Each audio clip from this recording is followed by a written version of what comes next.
To have you with us today as we reintroduce two of the Asian Institute of Management master's programs, redesigned to address critical gaps in AI and cybersecurity leadership in today's highly digital-driven world. My name is Leonie Chan, Industry Development Manager from the Awaini School of Innovation, Technology, and Entrepreneurship, and I'll be your host for today's program. So it's a pleasure to have you all with us as we share how AIM continues to prepare professionals to lead confidently in a fast-changing, technology-driven world. Today, AIM reaffirms its position as a pioneering institution at the intersection of business, technology, and leadership, developing leaders who can navigate the challenges and opportunities brought by artificial intelligence and cybersecurity. To officially open today's event, we'd like to invite Ms. Alodia Hernaez, Chief Marketing and Recruitment Officer of AIM, to share a few words about the Institute and its commitment to shape future-ready leaders. Thank you, Leonie, and good morning again.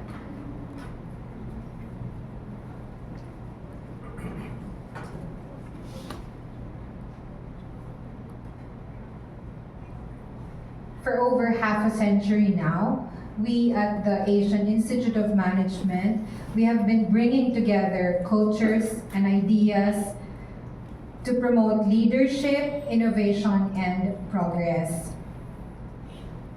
We are the first school in Southeast Asia and the only school in the Philippines to receive the accreditation from the US-based Association to Advanced Collegiate Schools of Business, or AACSB. It's a globally recognized institution that recognizes schools upholding the highest standards of excellence in business education. That only less than 6% of business schools in the world have been given that recognition. And this excellence in business and management education is reflected in our 4 schools. Our flagship school, named after the visionary leader Washington CSIP, is the Washington CSIP School of Graduate School of Business. We are a proud member of the Global Network for Advanced Management. It's a network of premier international business schools, and this school houses our legacy MBA programs and specialized master's programs, one of which is the Executive Master in Cybersecurity Management that you'll be hearing more about later. Other programs in this school include Executive Doctor in Business Administration, Master of Science in Financial Technology, which is in collaboration with Manchester Metropolitan University in the UK, the first institute to offer MS FinTech in the world. We also have Master in International Business Law, and of course, in this school is our MBA suite. We have the International Master in Business Administration, Executive Master in Business Administration, and Online Master in Business Administration, which is ranked 7th in Asia Pacific and #1 in the world for class experience by the 2026 QS World University Rankings. Next school within Asian Institute of Management is the Stephen Zuilig Graduate School of Development Management, or SCSDM. It is the Institute's hub for development, public service, and social impact. We equip leaders to drive inclusive growth and resilience across Asia. In this school, we have 2 programs, the Master in Development Management and Executive Master in Disaster Risk and Crisis Management, which is also the first program of its kind in the Philippines. Our youngest degree awarding school is the Aboite School of Innovation, Technology, and Entrepreneurship, or ASIC. It is the recipient of the biggest monetary contribution given to any educational institution in the country, showing the trust that we are given as an educational institution to use, integrate, and champion technology and innovation in business and management education. The programs in this school include one of the programs that we would be showcasing today, which is Master in AI and Data Analytics, Other programs include Master in Innovation in Business, Master in Entrepreneurship, and the complete Data Science Suite that starts with our first undergraduate degree, also the first transnational double degree in the country, Bachelor of Science in Data Science and Business Administration, Bachelor of Business Administration, major in Management Information System. I know it's a mouthful, but that program is the first transnational double degree offered in the Philippines and is offered in collaboration with the University of Houston. Of course, it is followed by Master of Science in Data Science and PhD in Data Science, also the first in the country. Lastly, our fourth school is the School of Executive Education and Lifelong Learning, or what we call SEAL. We empower professionals and organizations to train, retrain, upskill, and reskill its manpower by providing short courses, certificate programs, postgraduate certificate, postgraduate diploma in leadership, strategy, and innovation. SEAL is ranked 7th in Asia by the Financial Times and the #1 fastest growing executive education provider in the region.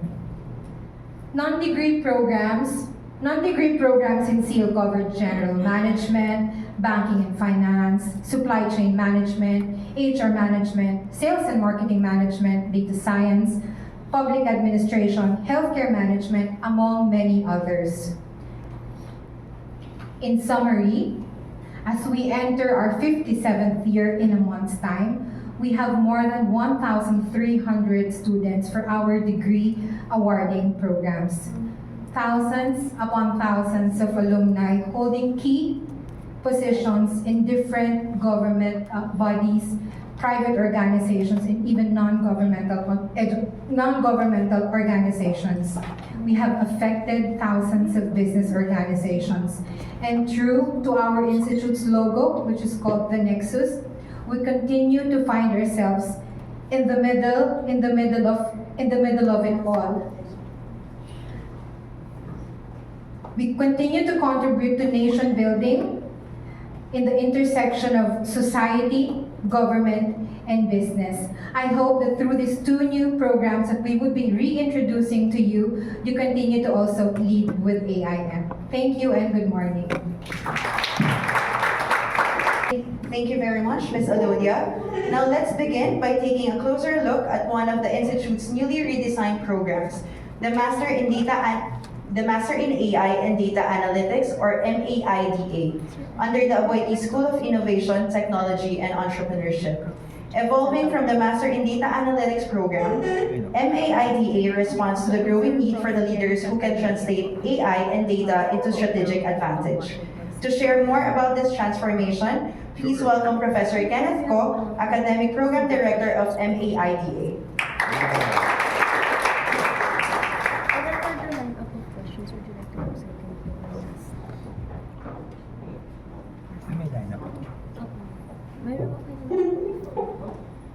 Kahit anong wala naman. Sige, thank you po.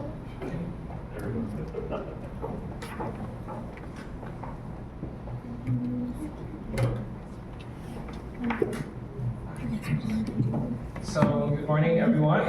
Thank you everyone for being here on this momentous occasion as we announce the relaunch of our Masters in AI and Data Analytics program.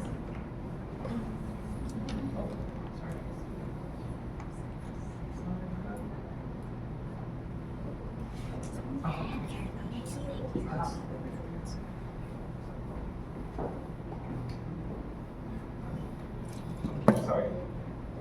So with artificial intelligence redefining what is possible, we at AIM decided to lead the way. What started out as the Masters in Data Analytics program has now transformed into the Masters in AI and Data Analytics program. So here, we designed this to lead and to inspire and shape the next generation of AI and analytics leaders.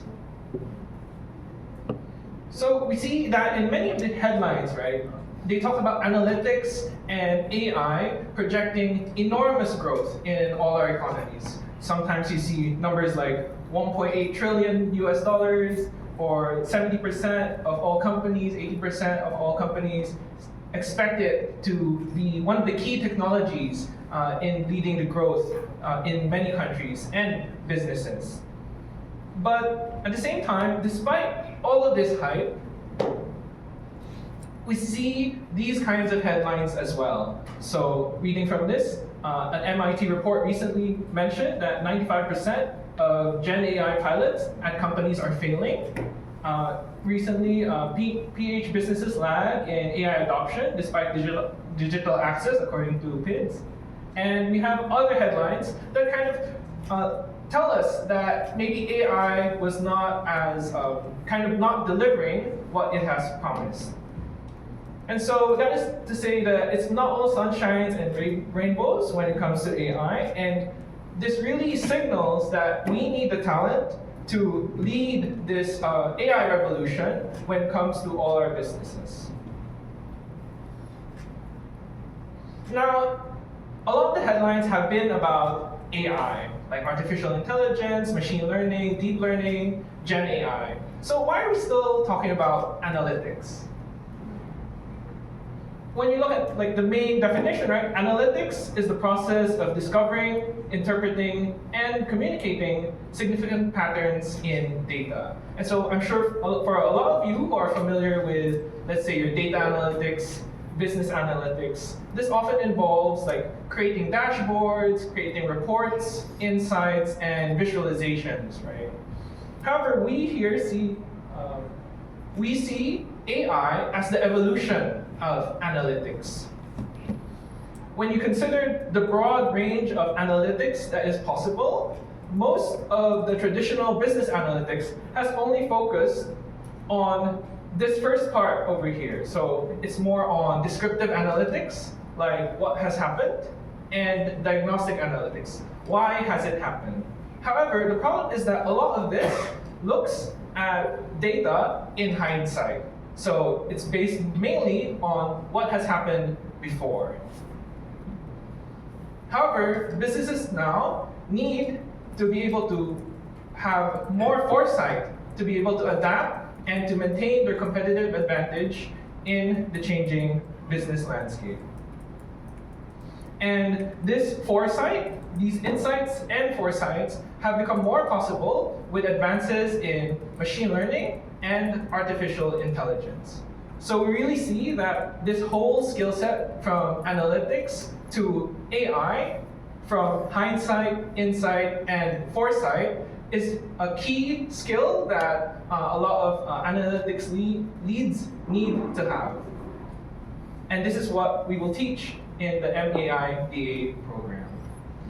So the main goal is to really build this next generation of AI and analytics leaders for their respective industries. So with the new name also comes some changes to the previous program. We're going to build off the strong foundation we have in data analytics and include more AI components and business application components in our curriculum. So for example, some courses will now be have more AI, or focusing on AI as a core skill in their syllabus. Aside from this, we are also expanding our electives offering to include more AI-relevant courses, especially for niche, in-demand fields such as computer vision, so with your geospatial analysis and your image processing, as well as more technically oriented topics such as machine learning operations, because we know these are very in high demand right now. And then here's just a general overview of the updated curriculum for your reference.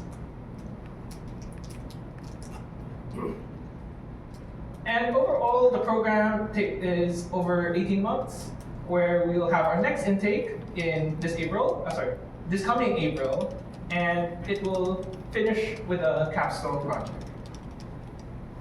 I think what's also important is that we make this program more accessible. Since it is a part-time program, it will be held with a hybrid modality, meaning that you can attend on-site or online. So here, we're really focusing on key skills for future AI and analytics leaders, right? So we want them to have a deep understanding of AI and analytics. We want them to be able to think strategically and be able to lead these types of initiatives in their respective industries. Who is the program for? Mainly for those who want to lead these types of initiatives in their organizations, or perhaps you're from the data analytics.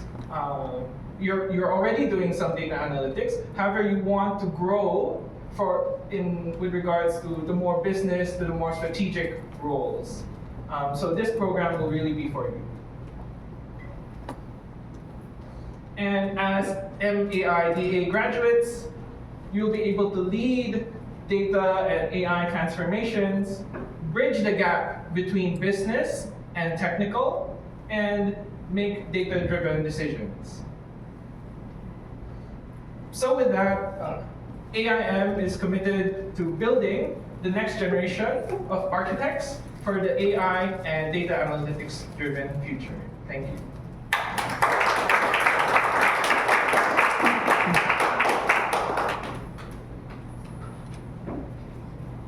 Thank you, Professor Ko, for that insightful presentation. You've clearly shown how the redesign program equips leaders to use AI not just as a tool, but as a driver of innovation and informed decision making.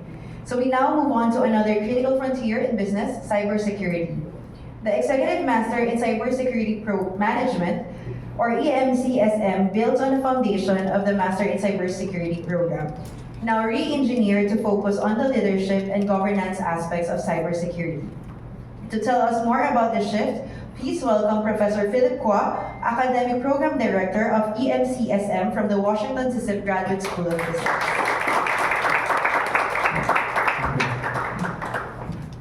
Magandang umaga sa inyong lahat. That's one of the Filipino words that I learned every time when I walk into the building. The security will say, Magandang umaga, Prof. That's how I learned the words. Okay, thank you for being here. It's my privilege to formally launch our Executive Masters in Cybersecurity Management, or in short, EMCSM. Right, this transformation is just not a name change. It is actually a shift of mindset, right? Making a shift from technical defense to strategic leadership.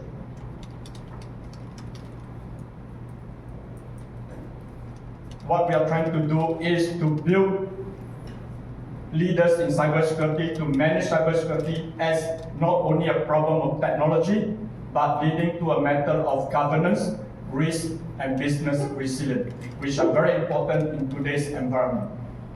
So cybersecurity, as we all know, has evolved from a technical issues managed by IT departments to a strategic boardroom priority, which is tied to governance, compliance, and reputation. We all know every organization, whether you're private, public, whether you're big, you're small, we all are subjected to cyber risk. And our ability to respond to this cyber risk is now slower because the pace of cyber risk has increased. Threat actors today is not only interested in your data. What they are doing is they will disrupt the trust that is the foundation of digital trust in our economy today. They will disrupt our supply chains and even national stability. So cybersecurity has become a strategic imperative that determines not only how business operate, but whether we can survive and live in the digital age. Statistics have shown, like what Prof. Ken has shared earlier in the area of AI. Now, statistics in the area of cybercrime. The global cost of cybercrime is projected to increase to USD 10.5 trillion by 2025, which is only this year. But actually, the real loss is not just the financial loss. It is about trust. If we break the trust in the system, there's no trust in the system, there's no credibility, we will not be able to be a resilient organization. Things that once lost is very difficult or very hard to rebuild.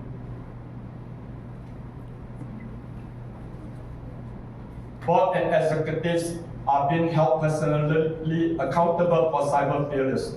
Regulation and investors are demanding transparency and resilience. This means leaders can no longer ask the question, are we secure? We all know that we can never be 100% secure. But the real question is, are we resilient enough to lead in the future? And this is what exactly our program, Executive Masters in Cybersecurity Management, EMCSM, here at AI steps in.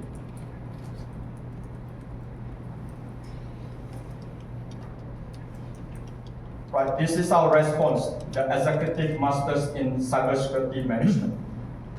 It is designed for leaders who manage both risk and strategy, not just technology risk, but the strategic risk, the enterprise risk, which must translate technical threats into boardroom actions.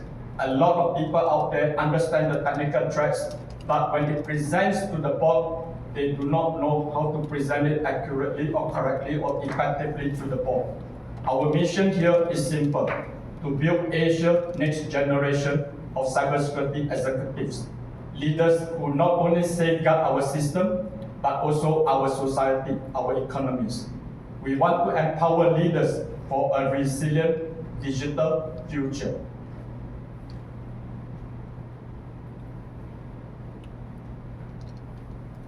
Let me take this opportunity to introduce our EMCSM curriculum. As you can see here, this is a 38 units course spread over 6 terms, 6 terms. As our focus has been able, what we are doing is we are blending our curriculums together with strategy and IT security governance. We also cover topics like security policies, ethics and law. We also have AI and data analytics application. The famous topics nowadays everybody is talking about, blockchain and digital forensic, and emerging technologies and sustainability. We believe these courses put together will prepare leaders to build resilient organizations and drive secure digital transformation across Asia. Let's take a look at how do we shape our courses to help leaders to be ready for the digital economy to come.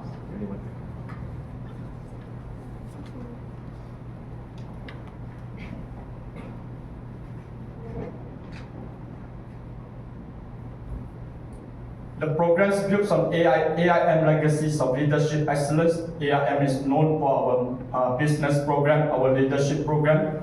But we also look at how do we actually make changes to this program to ensure that our people are ready for the digital age. So our curriculum goes beyond awareness to true executive fluency.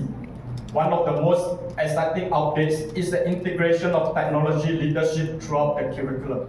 We have embedded themes on strategic governance, digital transformation, cyber law, and organization resilience into every learning blocks.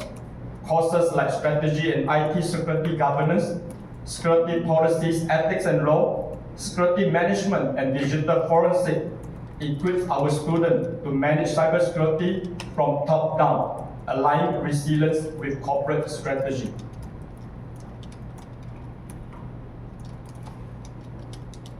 Our program also put our students to look at cyber risk from an executive level. Right? It transforms cybersecurity from a technical fix into a strategic enabler. This means participants learn to view cybersecurity not as a technical fix, but as a strategic business enabler, balancing regulation, innovation, risk appetite, helping executives make informed decisions that sustain both security and competitiveness. EMCSM will transform our leaders from being technical aware into being able to introduce or look at cybersecurity from a boardroom perspective.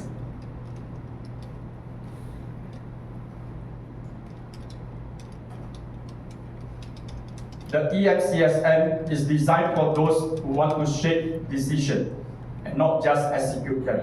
So for people who believe in shaping decision, right, in the areas of cybersecurity, we designed a program for today's senior managers, CISO, executive, and policy makers, especially those leading digital transformation while ensuring at the same time the safety and integrity of their organization or institution.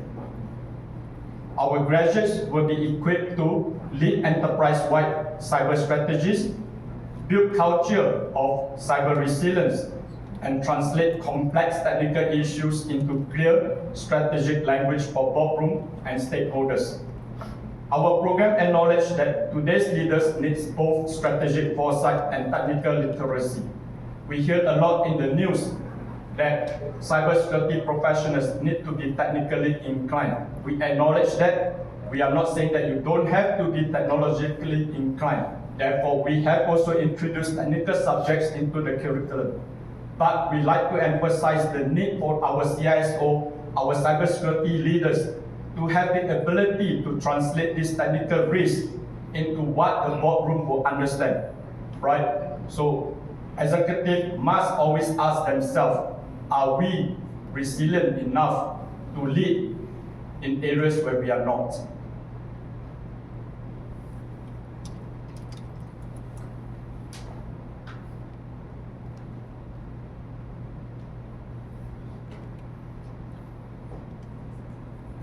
Our program here, same as what was introduced earlier, is run in a hybrid modality, hybrid format. We combine academic rigor with real-world flexibility.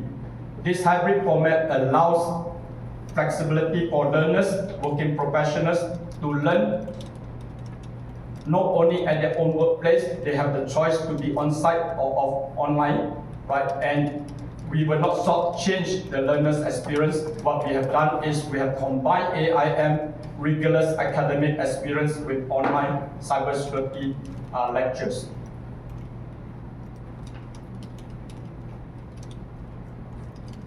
Perhaps one of the most valuable of all, students in our EMCSM program will be able to connect with participants to a regional peer network. We do have a huge numbers of alumni. We are also part of the global network of academic management lessons. So participants can also apply what they have learned in their workplace.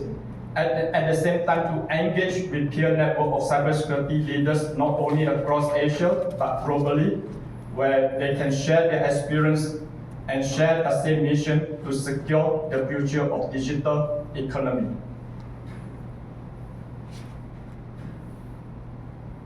At AIM, learning does not stop in the classroom. It extends into the boardroom, policy tables, and C-suite decision makers. We are entering into a decade that is defined by data, disruption, and digital trust.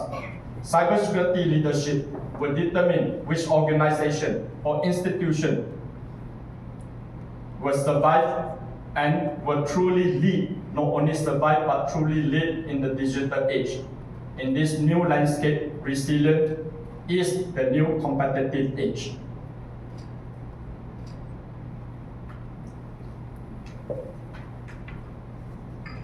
In closing, the Executive Masters in Cybersecurity Management is more than a degree. We call it a movement, a call to our participants, to all interested, to come to join us to lead, inspire, and transform. We together can build a generation of cybersecurity leaders who not only secure systems, but also secure and ensure the future of our digital society. Thank you, and welcome to our Executive Masters in Cybersecurity Management.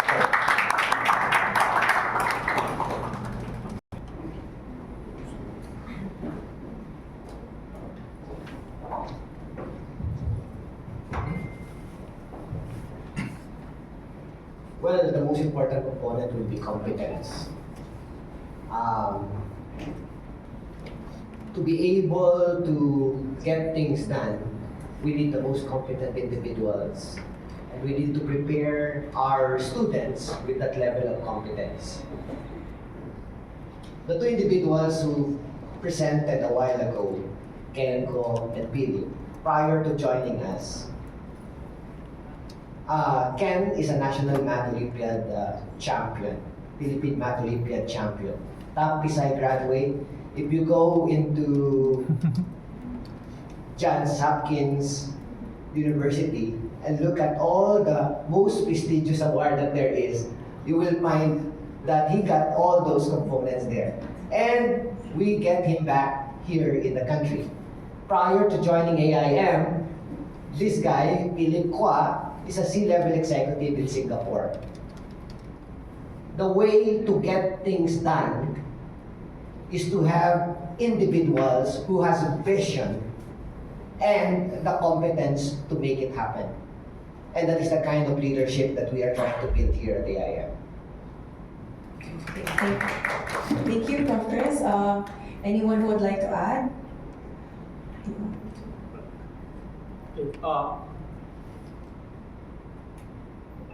Like what Prof. Chris has mentioned, is about competency, right? It is very important not just to have the theoretical knowledge, but the importance of applying what we have learned into the industry. And therefore, our focus is a lot onto the hands-on experience of our students. We actually give a lot of hands-on experience to our students in our courses, be it in the AI course or in the master's, in the cybersecurity course. And if I may add, Leonie, I think one key principle that we follow here is adaptability, which is also reflected in the students, the learners we have, and of course in the programs. In fact, adaptability is the driver why we are reimagining and relaunching these programs. From the programs we have launched few years back, we have now reimagined it to really address the changes that we are facing in the society and really addressing the changes that we see in the roles that of our learners play in their respective organizations. And I guess to add on to the point of adaptability, right? Because the nature of technology, especially in AI and cybersecurity, is always changing. So perhaps what specific technology that we teach today may not be so relevant a few years from now. But what we want students to learn and to get from our programs is really that foundational skills, so that even if things change in the future, they are still confident and they have the core skills to learn and adapt to new technologies. Yeah, and finally, we also want to emphasize that we train our students to work together. Okay, as Ken said, we don't know where technology is heading toward the future, so we need to be able to work with each other from all levels. You know, to encourage people to speak up and to manage their organization. Because without different perspectives, we won't be able to really know what's out there in the future. So, working well with each other, the leadership component. So we spoke about adaptability. It's very important for our courses to be redesigned at a certain stage to ensure that it meets industry demands. So we actually changed our, like for the enterprise cybersecurity management, enterprise management in cybersecurity management, we actually changed our program, the courses once every year to ensure that it is aligned to what is in need in the industry. For instance, like this year, I cover a lot on AI, large language model, right, in the area of cybersecurity, which was not taught in previous year. So thank you, professors. And Ms. Alonia will now open the floor to questions from the media, starting with Mr. Pocholo Concepcion from Manila Times.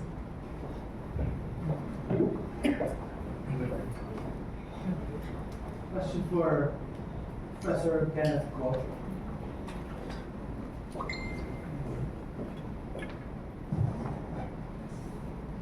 Hello, hi. Sir, you've been quoted in the press kit as saying AI and data analytics are the new race car.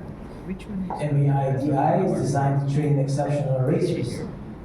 So it's all about speed, you know? And leaders need to know when to accelerate, when to pivot, and how to control in complex business environments. Can you cite describe a specific example, like how do you apply it in the newsroom, like media organizations specifically?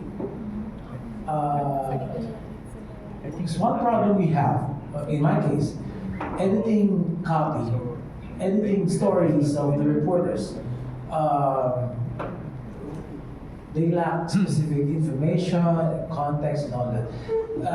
ChatGPT seems like the excellent research assistant, but there are certain details and facts that are still missing or lacking. So, what can you say?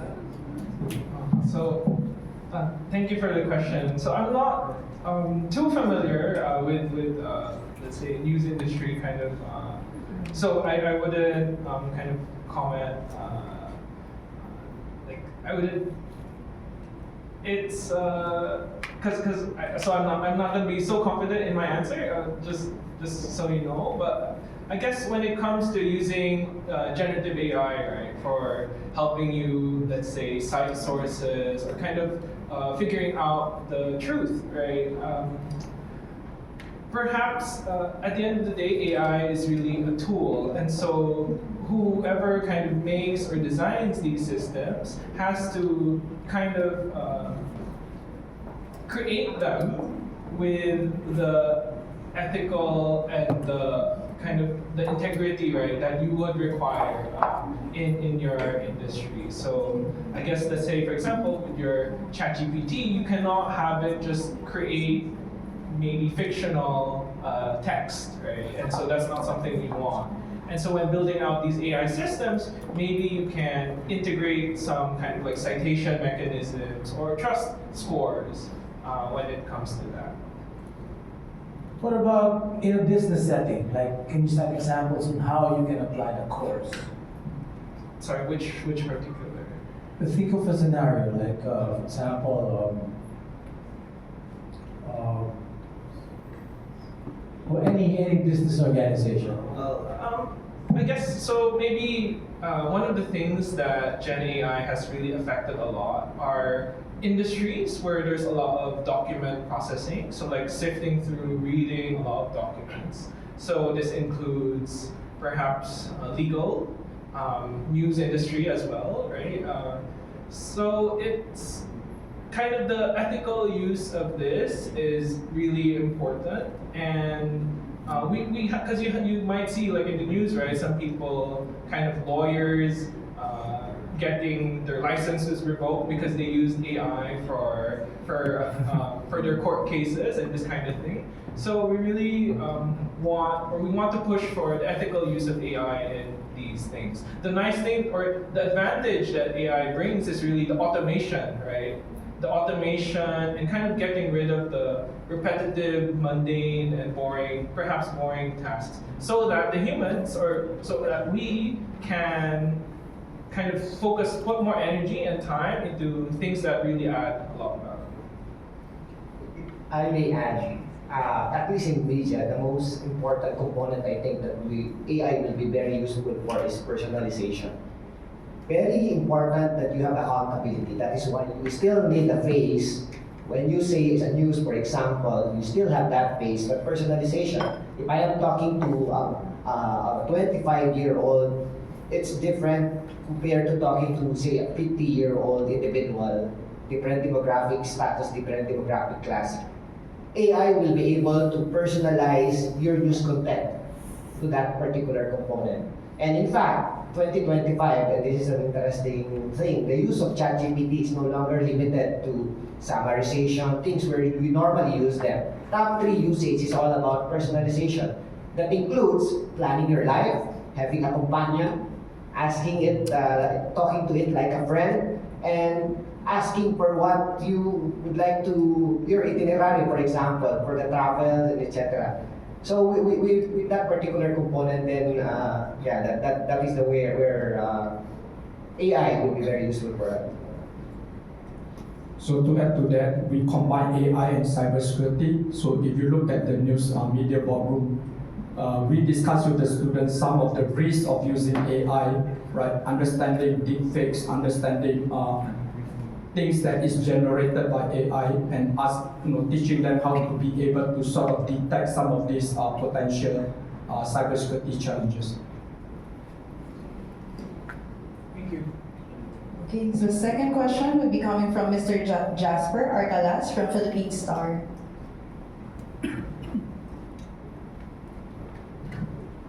Hi, good morning. The question is for anyone. Perhaps can you describe or even quantify for us how huge is the leadership gap in terms of in the fields of AI and cybersecurity, as mentioned here as one of the key reasons on why you revamped these two relevant programs? And for my second question, perhaps can you also share with us how so far the reception for the MBA, the precursor program, when it was offered earlier this year, and the reception for the MIDA, as well as the reception in terms of enrollment for the EMCSM, since I understand it was offered beginning last September. Thank you. Let me start by answering the first question.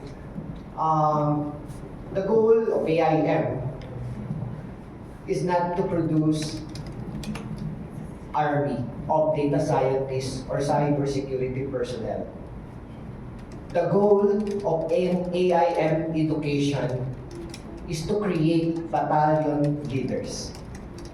And these battalion leaders needs to have a global view. That is why when we hire our faculty here at AIM, it is not just their education that we look into, but their global practice. Almost all of us here, prior to joining AIM, have international exposure. At least 1/3 of our life, we spent that overseas to understand what are the best practices. And that is the only way that you can be competent and a global leader. So that is my answer to your first question. For the second question, I allow my colleagues here to respond. Yeah, let me just also add that at AIM, as Chris said, we train for the competence, but we also train for the ethics. So we have an institute-wide program of sustainability and ethics, because what is knowledge for if you cannot lead it ethically? So this is very important to us, and that's across all schools. So I hope both Grace and Jerry has answered the first part of the question. The second part of the question you asked was about the update of the programs. Right, the Masters in Cybersecurity program, as formerly known, was started about 3 years ago. We are now in our 4th batch, and we have renamed it to Executive Masters in Cybersecurity Management to focus, to really look at it from a leadership, cybersecurity leadership landscape. Right, so this year we do have about 38 students in our cohort. The first batch started with 40, the second batch was about 28, 29, the third batch was about 35, and now we have about 37. Yeah. So the update is that people do recognize the importance of cybersecurity in the industry, and I believe that as we progress in our course, in our delivery, there will be more students who will become interested, who will be more interested in our program. And Jasper will actually see the effect and the uptake in our programs in the next cohorts, as we will be discussing this more and more in the next months. We are also looking forward that we attract the leaders, the managers, the executive, the decision makers, so we can be more, not just participants in decision making, but leaders in decision making. For the MAIDA, just to complete the story, we have about 50 in the first batch. And we're expecting to get another 50 in this batch. Actually, getting the students is not the problem. It is getting the quality students that we want. We noticed, for example, in another program, MSDS, before you can go into that particular program, you need to take an exam. Also, MIATA has that. But MSDS, we've been running it for 7, 8 years now. If you look at all the publicly listed companies and the biggest conglomerates here, their data science leaders are actually our graduates.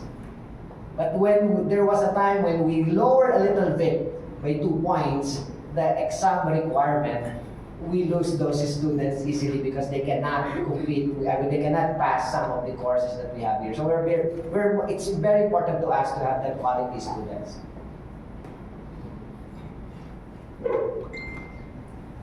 All right.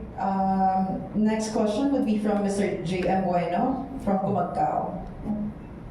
That's pretty good because, well, the timing of this question, because you answered earlier, sir, that you're kind of also weighing things in terms of getting the actual students qualified for this program. So what are the prerequisites that you require? Because I'm sure not every Joe at the corner of the street could just go in and apply for an AIM program. So for the MAID program in particular, we're really looking for first like some business experience because without the requisite business experience, they will have a difficult time kind of contextualizing some of the things that we teach. Aside from that, we're really looking for some familiarity with the technical side. This is because it is very difficult, especially in the program, we really want to hit the ground running, getting into perhaps the more advanced topics like your machine learning, deep learning, and these kinds of things. So we at least want them to have a relatively good technical foundation, and if not, we also have a boot camp prior to the course just to make sure everyone is up to speed. Right. And Sir, Professor Kwa, earlier you mentioned that, of course, since they are on executive level, some of your students probably have little to no technical knowledge on some instances. And you mentioned that there are specific units dedicated to have them learn some of the things that they should learn prior to the program. Can you tell us like how are you addressing that? Okay, so there are like 2 or 3 units in the program, such things like network data security, where students are exposed to what are the risks in network, what are the security risks they should look out for, and to give them the hands-on experience. What we did was to ask students to build their own home lab on their laptop, where they can simulate attacks and defense at the same time. So they learn from that way the technology requirements. Some of them do not know how to do it, but what we did was we put them in learning teams, where each of the learning teams will have somebody who has technical background, and they can learn from their classmate, right? Because we believe that learning should be inclusive, and they should learn as a group, right? So they learn from the technical classmate to build a home lab, to learn how to simulate attacks and defend attacks at the same time, right? We have the units in cybersecurity, digital forensic, where students are exposed to look for evidence in digital devices, right? And based on this evidence, what story does the evidence tell them, right? So these are good for people who are in the legal profession. I do have students who are lead lawyers and now are able to look at technology risk from some of these exercises that we give them. I do have students who are risk officers in banks. I do have students from the law enforcement, right? So they learn different aspects, sort of trying to bridge the gaps that they find in their knowledge. All right. Aside from that, just to add, yes. One of the things that we do is, at least for the technical component, we do tutorials and all these things. So the moment that we accept you at AIM, and this is one reason why we are among the top when it comes to student experience, we'll commit to your success. So some of the things that we do, technical is normally the most important consideration. We give tutorials, we give 1 week hackathon. Boot camp. Boot camp. We call it boot camp. We go 1 week boot camp prior to the start of the class so that we will make sure that somehow you are ready when the class starts. All right. So, what happens to students who don't qualify? When we check them.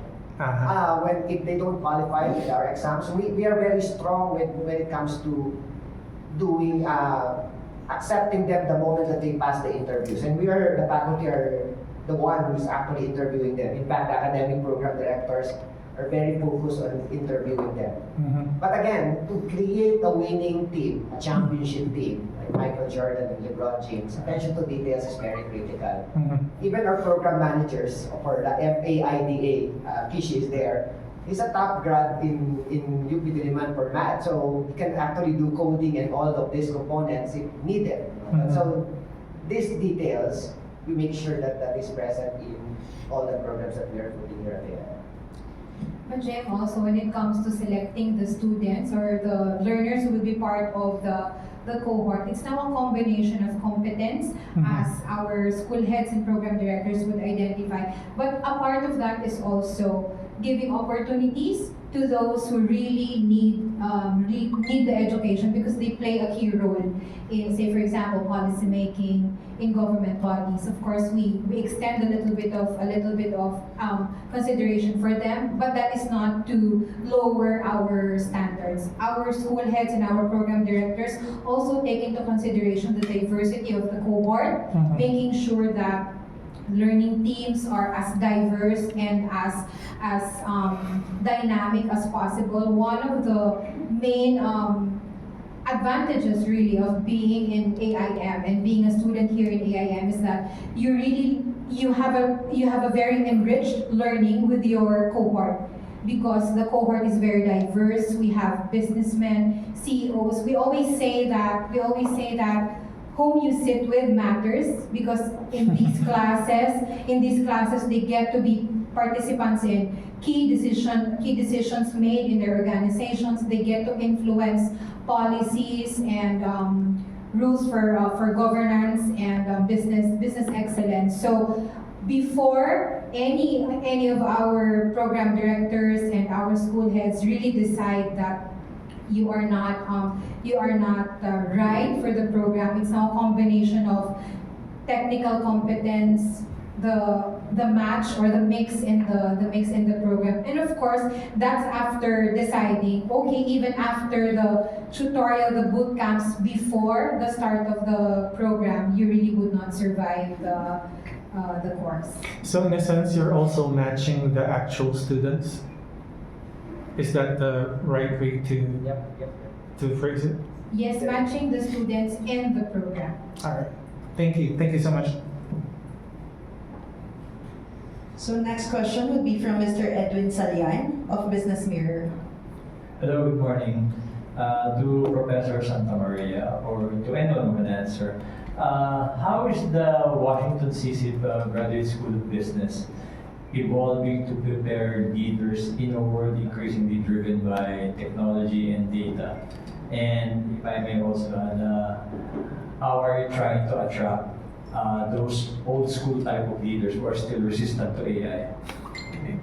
Thank you for the question. So as Philip mentioned earlier, we review our programs every year.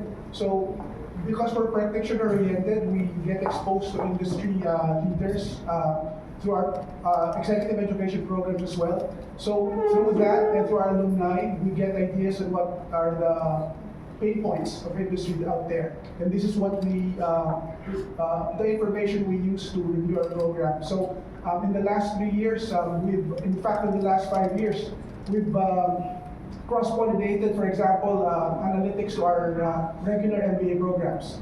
So in fact, our MBA programs now do not look in any way, shape, or form the way it looked during the earlier times. It's changed a lot. And that's how we essentially review our programs continuously. Regarding the next question, I guess those people who are advanced in age, again, we have a slew of programs, and if they are just committed to the learning, as Chris and they have mentioned, once they're accepted, we are committed to their success. And fortunately, the students we have are able to work with different members of the cohort. People who are much younger than them, and they're open to this. So this helps a lot in their success. I think there are also younger leaders, executives who are also critical of AI up to this point. Thank you. So, for Southeast Asia and maybe beyond. And the second question is, how do you measure the success or even ROI for one, for AIM, and second is for the company sending their people to these programs? okay, the first question on AIM's broader mission. Both EMCSM and MAIDA, actually this is true for, this statement that I'll be making is true for all of our programs. What we always aim to achieve is that we build transformative leaders who are ready and able to combine technology, innovation, all the tools that are available now with principles of business and management that have been with us for years and in practice for years already. And that perfect combination of both technology and business is something that's reflected in both of the programs that we are relaunching today, and of course all our other programs. Now the next question on ROI. How do we measure ROI? I would not want to really give you a computation of how we compute that within AIM, but in the grander scheme of things, we always say that our success is seeing our graduates, our alumni playing key roles in policy making, in making sure that they get to be part of the important changes made in our country, and of course in countries outside of our own. We always say that when we look at our graduates and come back here, and then they're now leaders in their own organizations, or they've made their businesses grow from the education that they got from AIM. That, I think, is the perfect measure of success for us. But to give you a definite number, all ASIC graduates, they multiply their salary by a factor of 2 in the average after completing their 15-month degree or 18-month degree. And I think that is also true for GSP, roughly a factor of 2. MSDS, last number that I got is 113% increase after graduating. For companies, this is the exact statement of the companies when the conglomerates in particular, that is exactly the reason why they gave us a $10 million grant, essentially to update our equipment, to hire the most expensive professors out there that we can put in this part of the world. The reason for that $10 million grant, according to them, is that you have redefined the way we look at the academe in this part of the world. Just another case in point, we have completed about 100 projects with industries. These are a good portion of which are done by our students during their capstone. We asked them to pay us $10 million just to work with us. And the total $10,000 to work with us. And the total amount of money that we have generated for their company, at least for those who are profit seeking, is about $200 million. $200 million. And these are the numbers not coming from our students, but coming from mostly from the CFO of those companies that we engage with. How will this translate into a ROI to your company if we use AI for them? So, these are numbers, and we will be happy to discuss more about this with you. Case in point, very specific case in point. LBC, we worked with LBC just recently. And they will be putting our students in a retainer. According to LBC, they work with Amazon, they work with Palantir. These are the biggest names when it comes to creating a solution for them. And the problem, since they have already a public presentation about this, making sure that we will be able to match the address that the client will put to the actual address of the customer. And our students, according to them, give the best solutions and the cheapest solutions at that. And they are putting our students into a retainer as a result of that. So yes, there is a success stories that can be told as a result of all these things that we're doing here.